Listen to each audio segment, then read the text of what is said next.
കഴിഞ്ഞു പോയ ഒരു കാര്യത്തെക്കുറിച്ചോ അല്ലെങ്കിൽ ചെയ്തു പോയ ഒരു മിസ്റ്റേക്കിനെ കുറിച്ചോ ആലോചിച്ച് ടെൻഷൻ അടിച്ചുകൊണ്ടിരിക്കുന്ന ആളാണ് നിങ്ങൾ. ഇനി പറയുന്ന കാര്യങ്ങൾ നിങ്ങൾക്കുള്ളതാണ്. കഴിഞ്ഞു പോയ കാര്യങ്ങൾ അല്ലെങ്കിൽ പാസ്റ്റിനെ നമുക്ക് കംപ്ലീറ്റ് ആയിട്ട് മറക്കാൻ കഴിയില്ല. പക്ഷേ അതുണ്ടാക്കുന്ന നെഗറ്റീവ് ഇമോഷൻസിനെ നമുക്ക് ഒരു പരിധിവരെ ഇല്ലാതെയാക്കാൻ പറ്റും. ആദ്യം തന്നെ മനസ്സിലാക്കേണ്ടത് കഴിഞ്ഞു പോയ കാര്യങ്ങൾ നമ്മുടെ കൺട്രോളിൽ നിന്നും പോയി കഴിഞ്ഞു എന്നുള്ളതാണ്. നമ്മുടെ കൺട്രോളിൽ ഇല്ലാത്ത കാര്യങ്ങളെക്കുറിച്ച് ആലോചിച്ച് വറീഡ് ആവുന്നത് ഏറ്റവും യൂസ്ലെസ് ആയിട്ടുള്ള കാര്യമാണ്. നമുക്ക് എന്ത് മിസ്റ്റേക്ക് പറ്റിയിട്ടുണ്ടെങ്കിലും അതിനെക്കുറിച്ച് ചിന്തിച്ച് തല പുകയ്ക്കുന്നതിൽ ഒരു കാര്യവുമില്ല. നമുക്ക് ഇനി എന്ത് ചെയ്യാൻ പറ്റും എന്നത് മാത്രമാണ് ചിന്തിക്കേണ്ടത്. ഇപ്പോൾ പറഞ്ഞതുപോലുള്ള സിറ്റുവേഷൻസിൽ നിൽക്കുന്ന ഒരാളുടെ മാനസികാവസ്ഥ ഏതാണ്ട് ഇങ്ങനെയാവും ഉണ്ടാവുക. സമയത്തിന് ഒരു റിവൈൻഡ് ബട്ടൺ കൊടുത്ത് പുറകോട്ട് പോയി എനിക്ക് ആ മിസ്റ്റേക്ക് തിരുത്താൻ പറ്റിയിരുന്നെങ്കിൽ ഞാൻ ഓക്കെ ആകുമായിരുന്നു. എൻ്റെ തീരുമാനത്തിൽ അല്ലെങ്കിൽ പെരുമാറ്റത്തിൽ വന്ന ചെറിയ മിസ്റ്റേക്ക് എന്നെ ഇവിടെ കൊണ്ടെത്തിച്ചു. ഇനി എനിക്ക് സന്തോഷമുള്ള ദിവസങ്ങൾ ഉണ്ടാവാൻ പോകുന്നില്ല. ഇതിൻ്റെ കോൺസിക്വൻസ് ഞാൻ ലൈഫ് ലോങ് അനുഭവിക്കേണ്ടി വരും. ഇങ്ങനെയൊക്കെ ചിന്തിക്കുക മാത്രമല്ല, പാസ്റ്റിൽ നടന്ന സംഭവത്തെ ഒരു റീൽ പോലെ ഓർത്തുകൊണ്ടിരിക്കും. And you will feel ashamed of your past. എന്നാൽ ഇതുകൊണ്ട് നിങ്ങൾക്ക് എന്തെങ്കിലും ഗുണമുണ്ടോ? പക്ഷെ ഇതിൻ്റെ ദോഷങ്ങൾ എന്തൊക്കെയാണെന്ന് ഞാൻ പറഞ്ഞു തരാം. First one, you cannot enjoy your present. നിങ്ങൾക്ക് പ്രസൻറ്റ് മൊമെൻറ്റിനെ ഒട്ടും എൻജോയ് ചെയ്യാൻ പറ്റില്ല. ഉദാഹരണത്തിന്, നിങ്ങൾ ഒരു പ്രോഗ്രാം അറ്റൻഡ് ചെയ്യുകയാണെന്ന് വിചാരിക്കുക. പാസ്റ്റ് മെമ്മറീസിൽ സ്റ്റക്കായി പോയ നിങ്ങൾ ആ പ്രോഗ്രാമിൻ്റെ ഫണ്ണോ നല്ല മൊമെൻറ്റ്സോ അനുഭവിക്കുന്ന പോലും ഉണ്ടാവില്ല. ഇനി രണ്ടാമത്തെ കാര്യം, ഡിസ്ട്രാക്ഷൻ ഫ്രം പ്രോബ്ലം സോൾവിങ്. ഈ പാസ്റ്റിലുണ്ടായ നെഗറ്റീവ് തോട്ട്സ് പുതിയ തീരുമാനങ്ങൾ എടുക്കുന്നതിൽ നിന്നും ഇതേ പ്രോബ്ലം അല്ലെങ്കിൽ ലൈഫിലെ വേറെ ഏതെങ്കിലും പ്രോബ്ലം സോൾവ് ചെയ്യുന്നതിൽ നിന്നും നിങ്ങളെ പിന്തിരിപ്പിക്കും. നിങ്ങളുടെ ബ്രെയിൻ പുതിയ കാര്യങ്ങൾ ചെയ്യാതിരിക്കാനുള്ള ഒരു എക്സ്ക്യൂസായി ഈ പാസ്റ്റ് മെമ്മറീസിനെ മാറ്റും. അതുമാത്രമല്ല, ഫ്യൂച്ചറിലേക്കുള്ള ഏത് കാര്യം ചെയ്യുന്നതിൽ നിന്നും നിങ്ങളെ പിന്തിരിപ്പിക്കാൻ ഈ നെഗറ്റീവ് തോട്ട്സിന് പറ്റും എന്നതാണ് സത്യം. ഇനി മൂന്നാമത്തെ കാര്യം, it can lead to depression. മോശമായ സിറ്റുവേഷൻ ഓർത്തുകൊണ്ടിരിക്കുമ്പോൾ തുടരെ ഉണ്ടാകുന്ന നെഗറ്റീവ് ഇമോഷൻസ് നിങ്ങളുടെ മെൻ്റൽ ഹെൽത്തിനെ സാരമായി ബാധിക്കും. ഇത് പിന്നീട് ഡിപ്രഷനിലേക്കും നയിക്കാൻ കാരണമാകും. ഇനി നാലാമത്തെ കാര്യം, ഇറ്റ് അഫക്ട്സ് ഫിസിക്കൽ ഹെൽത്ത്. ഭൂതകാലത്തിൽ തന്നെ ജീവിക്കുന്നത് നിങ്ങളുടെ മാനസികാവസ്ഥയെ ബാധിക്കുന്നതിനോടൊപ്പം നിങ്ങളുടെ ഭക്ഷണശീലങ്ങൾ, ഡെയിലി റുട്ടീൻസ്, അതേപോലെ ഫിസിക്കൽ ആക്ടിവിറ്റീസിനെയൊക്കെ ബാധിക്കുകയും ഭാവിയിൽ ആരോഗ്യ പ്രശ്നങ്ങൾ ഉണ്ടാക്കുകയും ചെയ്യും. ഇനി ഞാൻ പറയാൻ പോകുന്ന 5 കാര്യങ്ങൾ നിങ്ങൾ ശരിയായ രീതിയിൽ ചെയ്തു നോക്കുകയാണെങ്കിൽ നെഗറ്റീവായിട്ടുള്ള പാസ്റ്റ് മെമ്മറീസിൽ നിന്നും നിങ്ങൾക്കും രക്ഷപ്പെടാൻ പറ്റും. അതിൽ ഒന്നാമത്തെ കാര്യം എന്ന് പറയുന്നത്, be aware of the disadvantages. അതായത് നമ്മൾ ഇത്രയും നേരം പറഞ്ഞുകൊണ്ടിരിക്കുന്ന ദോഷങ്ങൾ, പാസ്റ്റ് ഇമോഷൻസ് നമ്മൾ മനസ്സിൽ തന്നെ വെച്ചുകൊണ്ടിരിക്കുന്ന അല്ലെങ്കിൽ പാസ്റ്റ് മെമ്മറീസിനെ കുറിച്ച് തന്നെ ആലോചിച്ചുകൊണ്ടിരിക്കുമ്പോൾ ഉണ്ടാവുന്ന ദൂഷ്യങ്ങൾ ഓർമ്മയിൽ വെക്കണം. ഓക്കെ. ഇനി രണ്ടാമത്തെ കാര്യം, schedule time to think about the past event. ഇത് ഏറ്റവും ഇമ്പോർട്ടൻ്റ് ആയിട്ടുള്ളൊരു പോയിൻ്റാണ്.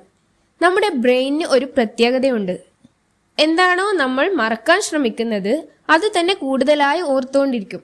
അതുമാത്രമല്ല, നമ്മൾ ഈ ഓർക്കുന്നത് ശരിയായ ക്ലാരിറ്റിയോടുകൂടി ആവണം എന്നില്ല. വളരെ പാസീവായിട്ടായിരിക്കും ഇത് ചെയ്തുകൊണ്ടിരിക്കുന്നത്.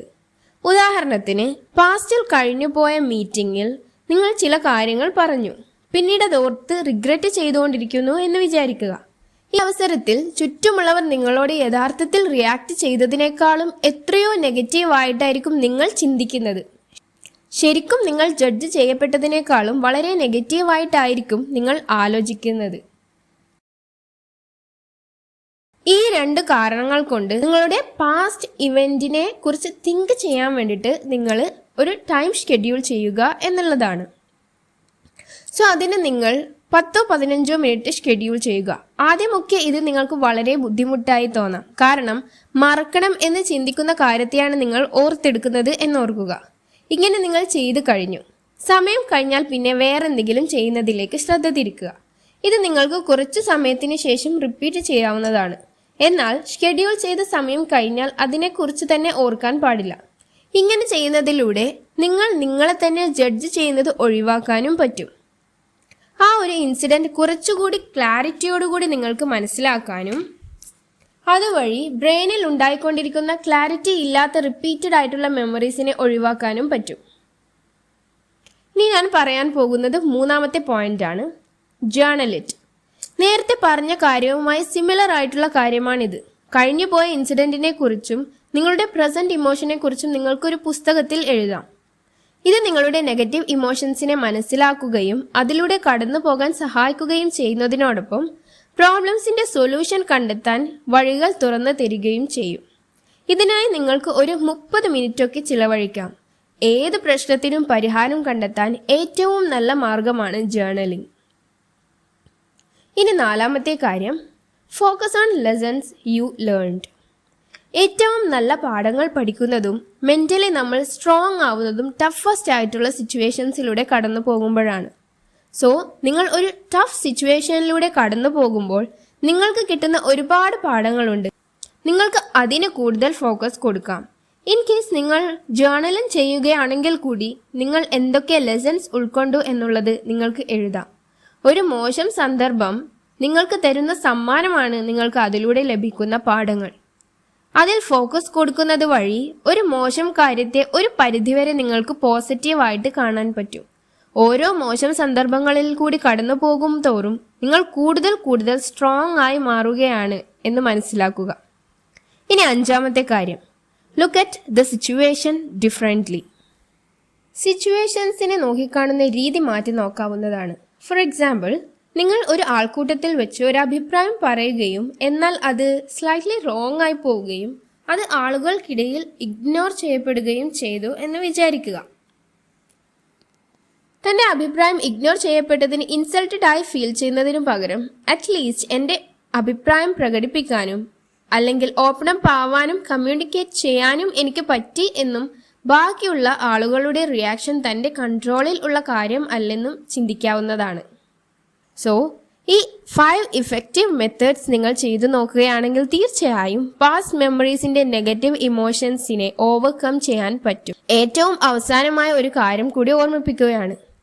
ഏതെങ്കിലും സ്റ്റേജിൽ വെച്ച് നിങ്ങൾക്കൊരു പ്രൊഫഷണൽ ഹെൽപ്പ് വേണം എന്ന് തോന്നുകയാണെങ്കിൽ തീർച്ചയായും ഒരു സൈക്കോളജിസ്റ്റിനെ സമീപിക്കാവുന്നതാണ്. അതിന് ഒരു മടിയും കാണിക്കാൻ പാടില്ല.